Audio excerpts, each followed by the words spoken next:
Good to be with you again. This weekend, though it's the 30th Sunday in Ordinary Time, is also conjoined at St. Barbara's in the observance of the feast day of St. John Paul II. His feast day is October 22nd. That's Saturday. So we're going to extend it into Sunday.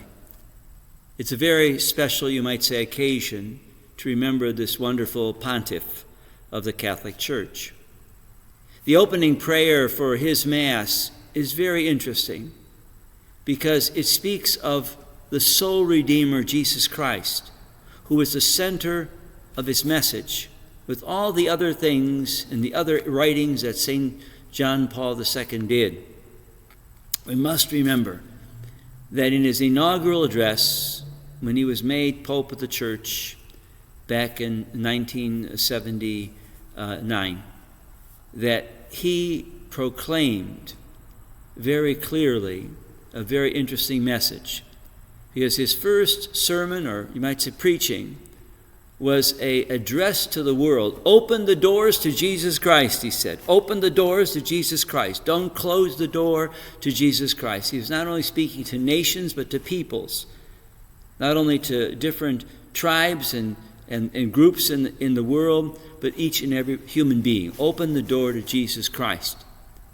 Because he knew, and he believed in his heart, because he was a Christian, first and foremost, a Christian, a follower of Jesus Christ, that he was the sole, might say, source of the salvation that the Father would give and bring to the world through him and through his cross, his death, his resurrection, and his church.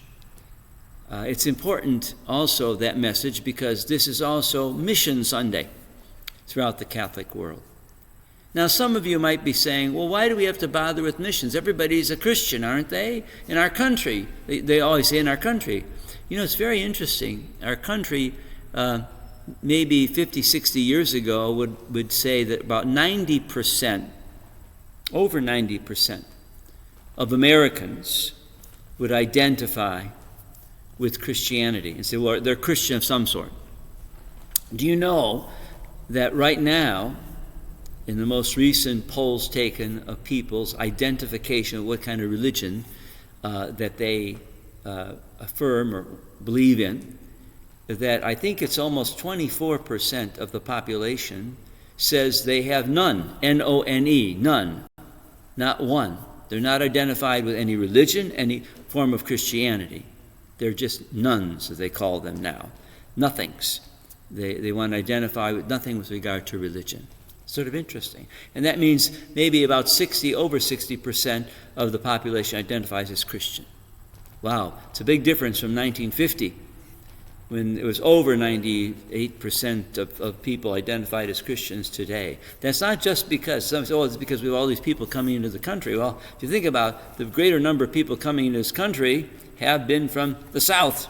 That's Mexico. That's the Latin American countries. That's basically those baptized Catholics that have come into this country. So it can't be because of that. It's simply there is an atmosphere of, you might say, lack of religion. So Mission Sunday has particular import to us. Even those of us who sit in the pews and go to church in America, in the United States.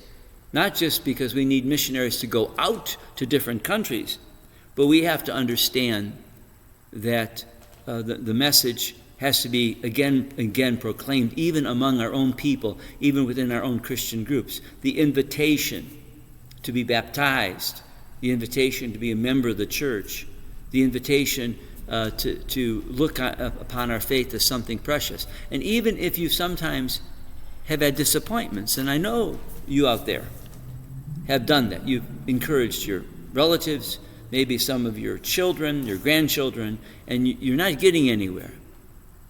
Don't grow, you might say, so stubborn in yourself not to continue to do that, but to do it in a loving way. Always remember, it has to be done in a loving way. We don't convince people of Christianity if we say they have to do it. You have to love it. None of us is a Christian because we have to be a Christian.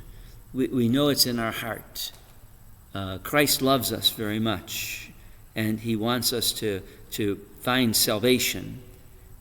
It's almost very beautiful, like St. Paul says in his letter to Timothy, part of our readings for the Mass. He speaks of his difficulties he was having. He says, "But the Lord stood by me and gave me strength, so that through me the proclamation might be completed, and all the Gentiles might hear it. And I was rescued from the lion's mouth. The Lord will rescue me from every threat and will bring me safe to his heavenly kingdom. To him be glory forever and ever. Amen."